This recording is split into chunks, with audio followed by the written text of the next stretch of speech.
this weekend I went out with my girls, and one of my friends, Jessica, was talking, and I heard her talk about one of my sorority sisters. And are you listening? What? Bailey.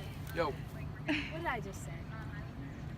you studied? What did I just say? You're studying, right? See, this is the problem in our relationship. You never listen. You never do. In today's world, we fuss over so many things. We fuss over where we're going to eat, what we're going to wear, who's going to do what. We just fuss over the littlest things. And sometimes we never take in part of our active listening skills. Do you really listen? No. Today in this presentation, we will focus on how conflict affects listening and how listening affects interpersonal conflict. Listening is defined as the active process of making meanings out of what other people say. So a big problem that I would say our generation faces is knowing the difference between hearing and listening. We always say we're listening, but in reality, a lot of the times we're just hearing. So hearing is the physical process in which sound waves actually hit the bone and you get vibrations, which makes you physically hear. And listening is the active process of actually getting what the speaker is saying, trying to interpret it, and actually analyzing what they're saying to give a suitable response. What the heck is interpersonal conflict? Interpersonal conflict is an expressed struggle between at least two independent parties who perceive incompatible goals, scarce resources, and interference from the other party in achieving their goals. There are 3 dimensions to interpersonal conflict. The first one is content dimension, which is the specific topic about which people disagree. The second one is the relational dimension, which consists of the implications that a conflict can have on a relationship.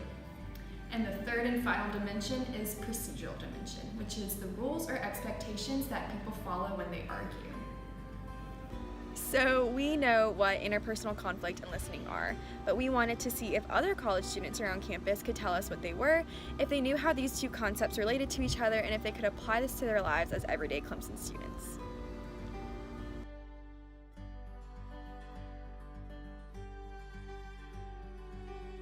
First thing I think of when I hear interpersonal conflict is like a conflict with yourself, like an internal conflict.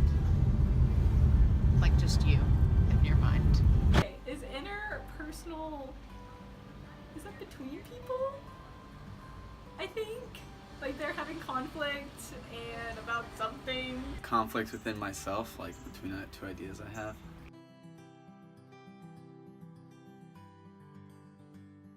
I think that you have to listen to what you're thinking, listen to what the other person might be thinking, and take that into account before the conflict becomes a fight or something more.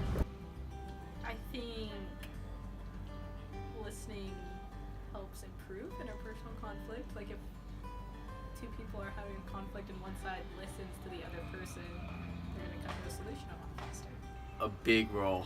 Listening is super important. You know, both sides gotta listen. It can't be dominated by one party.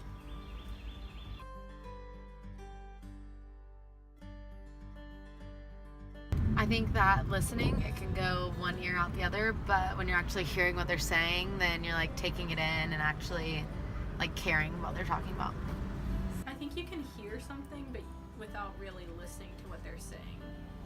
Like hearing it is like, I hear that you're speaking words, but listening is like understanding and trying to learn from what they're saying. Well, you know, the classic listening is active hearing. So listening, you're like being attentive, trying to think, you know, all angles of what the person's saying, trying to put yourself in their shoes. And then hearing is just like letting words wash over you, you know?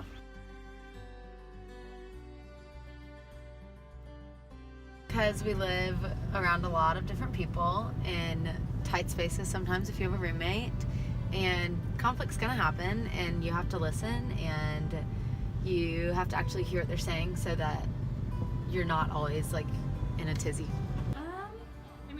there's a lot of conflict that can arise between college students. Like, you live together and you're in class together all the time, and so if you learn how to listen to one another, then it's probably going to be a lot more civil. Well, college students are always interacting with people all the time and a ton of new people, and if you want people to have a good impression of you, open doors, you gotta be listening, you gotta be good at solving interpersonal conflicts. So taking everything that we've learned so far about interpersonal conflict and listening, let's see if Bailey and Nadia have learned anything. So really, I've been really having a hard week at school. I have all these papers due. I have 2 exams. And it really feels like the teachers aren't being understanding. And I just don't know what to do. I'm stressed out. But I feel that too. It's in the finals. You gotta push through it. You gotta kick it down. thank you. I really need to hear